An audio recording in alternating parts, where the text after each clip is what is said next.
Meto nga protesta o rally ikasada ring miyayaliwang aguman bang labanan ng korupsyon king bansa ay report. Tumugon tayo sa matinding pangangailangan sa nangyayari ngayon sa ating bansa. Ikalawa, upang ilahad ang labis-labis na pang-abuso, pandarambong at pagpapahirap sa atin, hindi lang sa mga Kapampangan, kung hindi sa buong bansa, sapagkat may kasabihan, sakit ning kalingkingan, panandaman ning mabilog ang katawan.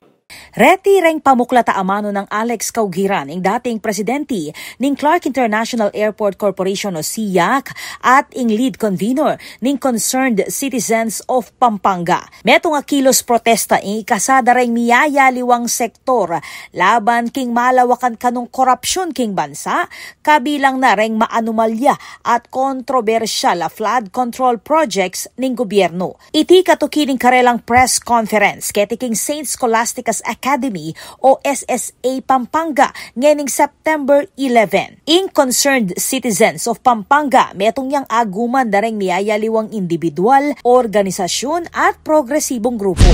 Dun sa 10 billion o 14 billion worth of infrastructure, flood control, no? Kung susumahin mo, kung may maninakaw yan na mga, let's say, sabi nga ni Senator Lacson, about 70%, no?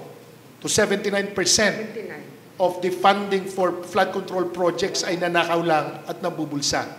No? So out of the 14 billion, imagine 70% of that would probably approximate to more than 10 billion.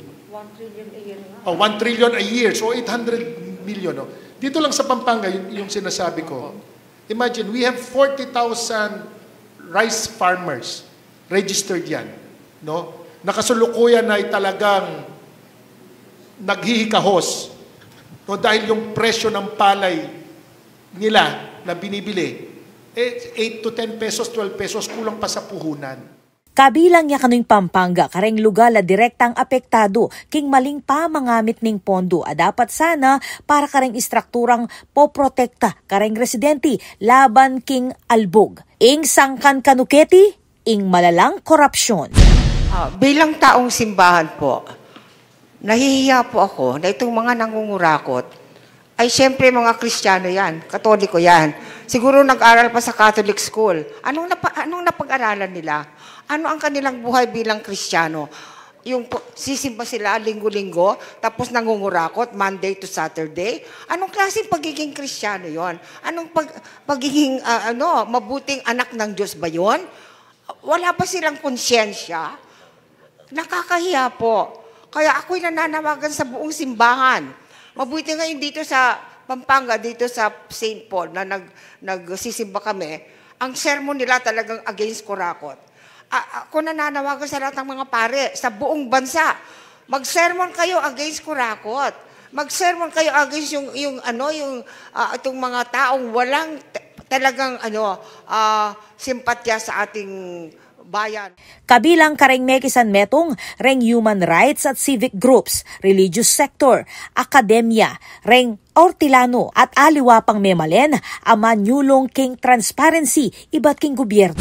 At siyempre, tayo po ang panawagan ng concerned citizen ng grupong ito ay hindi na lamang natin hayaan na sila lang ang gagawa ng investigasyon na yan. Kailangan din natin bantayan yan at subaybayan at para maging pressure group din tayo sa kanila at at matitiyak natin na mayroong mananagot sa mga ginawa nilang yung katiwalian na ginagawa nilang ito.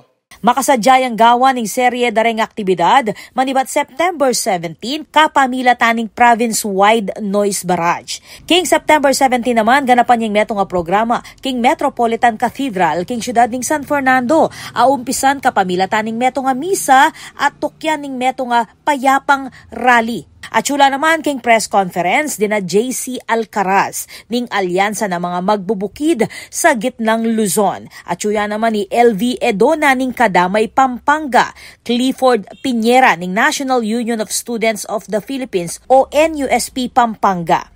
Francisco Dangla III ning Bayan Gitlang Luzon, Jerome Esguera ning Akpusta o Angeles City Public School Teachers Association at Alex de la Cruz ning Defend Pampanga.